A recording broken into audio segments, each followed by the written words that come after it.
जिला पंचायत गोंडा में समीक्षा बैठक होने के बाद प्रेस वार्ता के दौरान बीजेपी सांसद ब्रजभूषण सिंह ने एक बार फिर अपने बयानों के कारण राजनीति में हलचल पैदा कर दिया। राज्यसभा चुनाव को लेकर सांसद ब्रजभूषण शरण सिंह ने कहा कि दलों में भी लोकतंत्र खत्म हो गया है, इसलिए छोटे दल भी अपने लोगों को संभाल नहीं पा रहे। आत्मा की आवाज पर लोग वोट करते हैं, इसलिए बीजेपी को पसंद करते हैं। ब्रजभूषण सिंह ने कहा कि बीजेपी ने राम मंदिर का निर्माण कराया, सब चाहते हैं कि ऐसी पार्टी के साथ रहे जहां सुरक्षित रहे। वहीं राहुल गांधी पर तंज कसते हुए कहा कि कांग्रेस के कुछ बड़े नेता इस वजह से कांग्रेस छोड़ दिए, क्योंकि जब राहुल जी से मिलने जाते थे तो राहुल जी कुत्ते को बिस्किट खिलाया करते थे और जब वह लोग पहुंचते थे तो वही बिस्किट उनको दे दिया करते थे। ब्रजभूषण सिंह ने कहा कि वह पहले से ही कह रहे थे कि इंडिया गठबंधन सिरे नहीं चलेगा। राहुल गांधी की राजनीति को लेकर कहा, इटली में उनकी राजनीति चल सकती है, इंडिया में नहीं।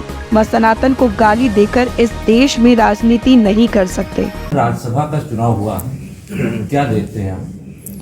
दलों में भी लोकतंत्र खत्म हो गया है और इसीलिए शायद ये छोटे दल भी अपने लोगों को संभाल नहीं पा रहे हैं। इसमें किसी की गलती नहीं है। जिन जिन दलों के लोग टूट करके मतदान किए हैं, ये उन दलों की गलती है। अब आत्मा की आवाज पर वोट निकला, क्योंकि भारतीय जनता पार्टी को लोग पसंद करते हैं। भारतीय जनता पार्टी ने राम मंदिर का निर्माण किया, भारतीय जनता पार्टी ने इस देश की तुष्टीकरण की राजनीति को समाप्त किया और भी अच्छी योजनाएं लेकर के आए हैं, तो वो लोग तो मौका तलाशते हैं। तो सब चाहते हैं हम ऐसी पार्टी के साथ रहें जिसमें हम सुरक्षित रहें। देख रहे हैं जहाज डूब रही है, और जहाज डूब नहीं रही है, छोटी छोटी जहाज जो प्रांतों में टहले उनको भी डूब हो रही है। तो सबको मौका मिल रहा है, वो जा रहा है। अरविंद केजरीवाल है कि जिस तरीके से अखिलेश यादव पीडीए की बात करते थे, अपर कास्ट के जितने भी विधायक थे उन लोगों ने उनके विरोध में जाके वोट दिया है, उनके दल के। अब ये उनका विषय है, लेकिन कहीं ना कहीं अंतरात्मा की आवाज यही दिखाई पड़ रही है कि भारतीय जनता पार्टी अच्छा काम कर रही है। आज हर लोग भारतीय जनता पार्टी में आना चाहते हैं। वो विधायक थे, उनको मौका मिला, उन्होंने वोट दिया, भारतीय जनता पार्टी में एंट्री हो गई उनकी। अखिलेश यादव ने कहा है कि ये पैकेज दे करके वोट दिलाया गया है, कुछ लोग को सुरक्षा का, कुछ लोग को टिकट, कुछ लोग को पैकेज दिया गया है संजय सेठ की तरफ से। बीजेपी अपनी हार मान चुकी थी, लेकिन जबरदस्ती तरीके जिताया गया। जीत जीत होती है, जीत जीत होती है, और उसमें कारण नहीं देखा जाता। जीत आज विपक्ष के विधायकों ने, समाजवादी पार्टी के विधायकों ने भारतीय जनता पार्टी के कैंडिडेट को वोट दिया, तो इसलिए ये बात साबित होती है कि उनके कार्य व्यवहार से और उनके दल से लोग संतुष्ट नहीं थे और उन्होंने वोट किया। जिस तरीके से लगातार कांग्रेस के विधायक पार्टी छोड़कर बीजेपी के संपर्क में आ रहे हैं, किस तरीके से यहाँ के सियासी इस्तीफे की मांग की गई है, उनके सीएम के इस्तीफे की मांग की गई है पूरे देश में, और विशेष करके हिंदी भाषी क्षेत्र में सब बीजेपी से जुड़ना चाहते हैं, मोदी जी से जुड़ना चाहते हैं। वो अपने भविष्य को लेकर के सब मोदी जी से जुड़ना चाहते हैं और मोदी जी के कामकाज से संतुष्ट हैं। और अब जैसे राहुल जी हैं, आज भी उनसे मुलाकात संभव नहीं है। आज भी उनका कोई नेता, उनके तो कुछ बड़े नेता इस बात पर चले गए कि जब वो उनसे मिलने गए तो अपने कुत्ते को बिस्कुट खिला रहे थे और वही बिस्कुट उठा करके उनको दे दिया, वो छोड़कर चले गए। आज एक प्रदेश के मुख्यमंत्री सभी दलितों, पिछड़ों और अल्पसंख्यकों की राजनीति करते हैं, मुखर होते, आंकड़ों की बात करने से डरते क्यों? ये तो मानेंगे आपकी गरीबी अभी है, और सबसे ज्यादा गरीबी दलित में है, पिछड़ों में है।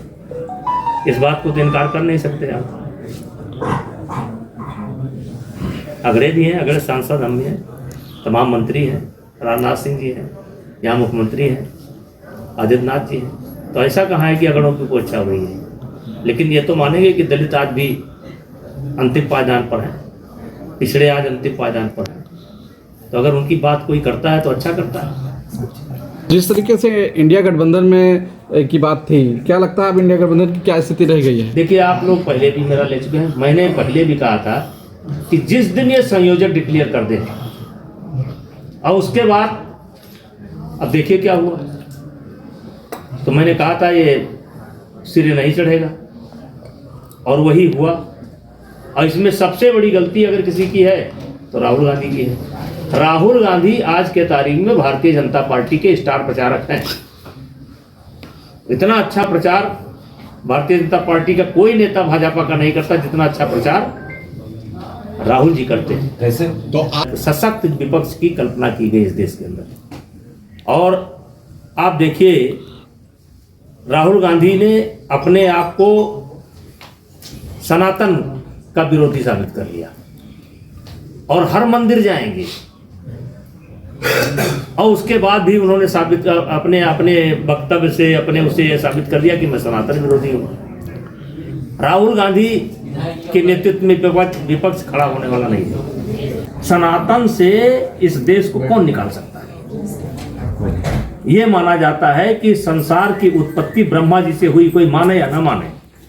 फिर सतयुग की बात आती है, फिर त्रेता की बात आती है, त्रेता में राम पैदा हुए, द्वापर में कृष्ण पैदा हुए, फिर शिव की बात आती है। तो इतना गहराई से एक एक दिल में जमा हुआ है। सनातन को तो बौद्ध धर्म नहीं समाप्त कर पाया, तमाम धर्म बने नहीं समाप्त कर पाए, सनातन आज भी वहीं रुका हुआ है। अब आपने अपने आप को साबित कर लिया सनातन विरोध। तो भैया ये आपकी इटली में राजनीति चल सकती है, हिंदुस्तान में नहीं चल सकती है। सनातनियों को गाली दे करके आप इस देश में राजनीति नहीं कर सकते। और मंदिर जाएंगे भी और सनातन का विरोध करेंगे, राम सेतु का विरोध करेंगे, राम जन्मभूमि का विरोध करेंगे। तालाब खुद खुलवाए, शिलान्यास खुद किया, पीछे भाग गई, अब विरोध भी करने लगे। अब दर्शन करने भी आएंगे, पक्का आएंगे। उस दिन आ जाते तो क्या दिक्कत थी उनको? जब उनको निमंत्रण मिला था तो आ जाते, क्या दिक्कत थी उनको?